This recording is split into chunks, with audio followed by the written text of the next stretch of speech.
How about we build 3 more projects using 2x4s? Let's begin. For project number 1, we're going to need 2 boards.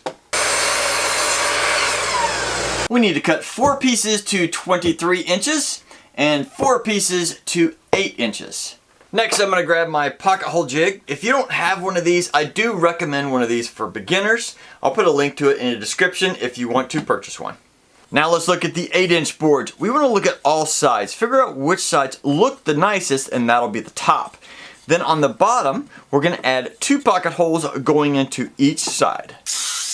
Next, we want to grab the 23-inch boards, and we want to look them over as well. Find the sides that are the ugly sides, and of course the pretty sides, and the pretty sides will be the ones facing out. And if you have any spots on your wood that need a little bit of sanding, this will definitely be the time to sand. Then we want to flip all of the long boards over to the ugly side. And then line everything up so they're nice and even, so it's a lot easier to do the next step. Then on both of the outer boards here, we want to measure up 3 inches and make a mark. Now grab a straight edge and we want to line up those 2 marks. Again, making sure the boards here are nice and flush on the end. And then we're going to draw a reference line all the way across all 4 boards. And repeat that process on the other end of the boards at 3 inches as well. Now grab 2 of your 23-inch boards and 2 of your 8-inch boards. And we want to position these together with the 8-inch boards sitting just on top or to the inside of those lines. And once you get that all lined up, screw them in place so they're nice and secure. But make sure that the pocket holes are facing in the same direction on both of these boards. Here's a little tip. Since this is going to be a really tight spot for pocket screws, once you get 2 of them started, it's a good idea to go ahead and get the other side started before securing the first side. Otherwise, it could be a little difficult getting these others started as well. And since it's going to be really difficult to get a drill in there to tighten those up, I found that if you take a socket or maybe even just a wrench and you want it to be a 1/4 inch size so that your little bit will fit over it really nicely, and that'll help you get in there and tighten those screws down. And another option might be one of these 90-degree adapters that'll allow you to get in there and get it done. Now that we have the first one complete, we need to build the second one just like it. And then we're going to match them together so that they line up on the sides, and it should be really close. There's always a chance you may have to tweak some adjustments just to make sure they do. At this point, we want to either glue them together just like so they're twice as thick, or you can always use some more pocket screws to attach them this way as well. And it is complete. Any guesses on what this might be?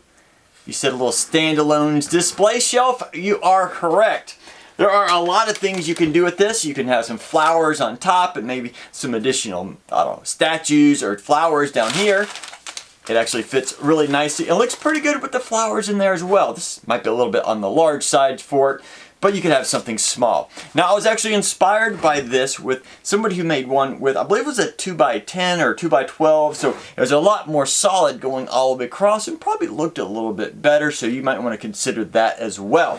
But overall, this right here is a very simple item and really easy to make. Hope you get a chance to make one. For project number 2, we're going to need 2 boards. That is, unless you're like me and you have a bunch of scraps left over. In that case, just buy 1 new board and grab all those scraps. Looking over our scraps, they don't have to be in perfect condition, but we do want to make sure they are solid. Once you pick those out, grab your measuring tape, and we need to measure out 8 inches and cut out 10 boards at those 8 inches. With all these pieces cut to size, we now need to grab a speed square and a pencil because we need to cut some corners off. I first measured down 1 inch from the end and made a mark, and then use a speed square to come over and make a 45-degree line so we know exactly where we want to cut this corner off. And then I repeated the process on the other side. I then rotated the miter saw to 45 degrees and I'm going to cut these corners off. With the corners cut off the sides of all 8 boards, we now want to turn this onto its edge because we need to cut off another angle. But this will be going across the width of the board. This will be set at 22.5 degrees. You can do that with your speed square, or you can just set it up on a miter saw if that's what you're using. The reason why I chose 22.5 degrees is because it is half of 45. And if you know how to use a speed square, it should be pretty simple to get this alignment right on this side, making sure everything is level and even with this corner. If by chance you don't know how to use a speed square, I actually created a nice tips video for you, show you how handy one of these can be. I'll make sure to put that in the description just in case you're interested. After making all of those cuts, it's a good idea just to kind of do a test and see exactly how even they are. They should be pretty close. If by chance they're 1/8 of an inch off, it's not that big a deal. They won't show when it's assembled. It's now time to grab that second board and we're going to cut it right in half, which should be right about 48 inches.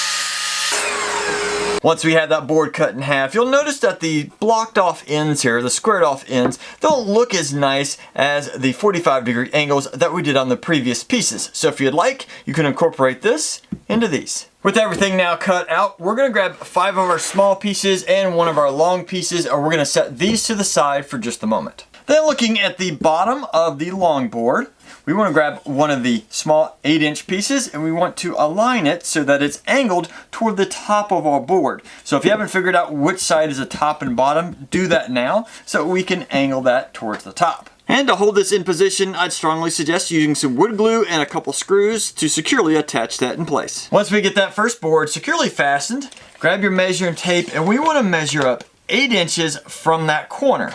And then make a mark so we know where to add the next board.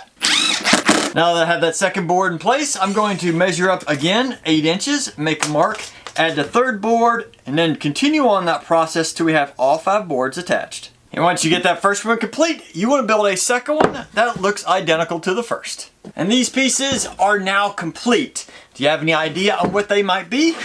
Well, as I stand them up, it might be a little bit more clear. If we take and attach these, the back of these to the wall, and then have the little front smaller pieces sticking straight out. Any guesses? If you say a storage rack, you are correct. Let me show you. Now I don't have a lot of wall space in here, so I'm just going to lean these up against my wall to show you how they work. Now by chance, do you know what this is? It's one of those collapsible yard chairs that just about everybody owns nowadays. But these right here could be a pain. You set them up against the wall, they get knocked over, you trip over them. Sometimes they're just a pain to find. That is, with this storage, you can now store them easily up on your wall. They're easy to see, easy to find, and definitely up and out of your way.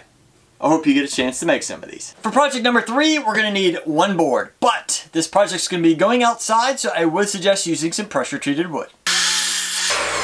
You'll need 1 board at 30 inches, 1 board at 14, 2 boards at 6 1/4, and 2 at 1 1/2. On the 30-inch board, we need to find one end and we need to find the center of that, which should be 1 3/4.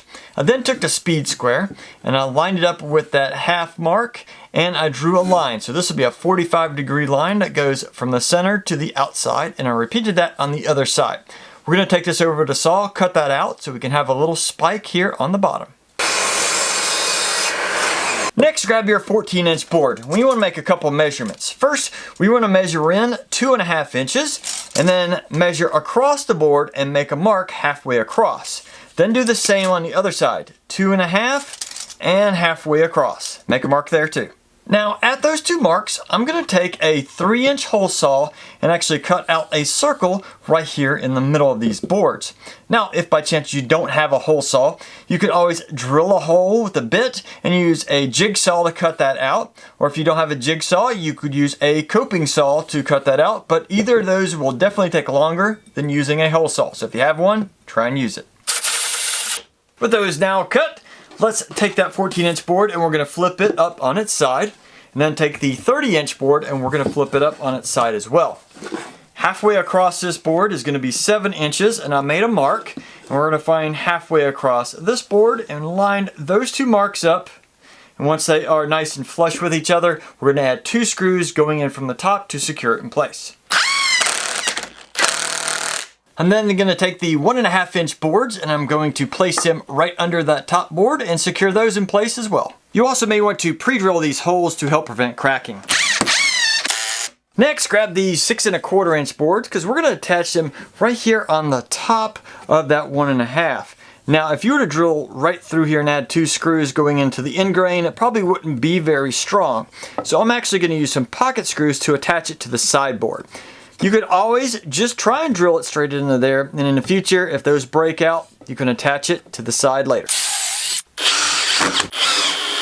And project number 3 is now complete. And if you haven't guessed it already, it's a great way to store your bottles or even your cans outside while you're relaxing.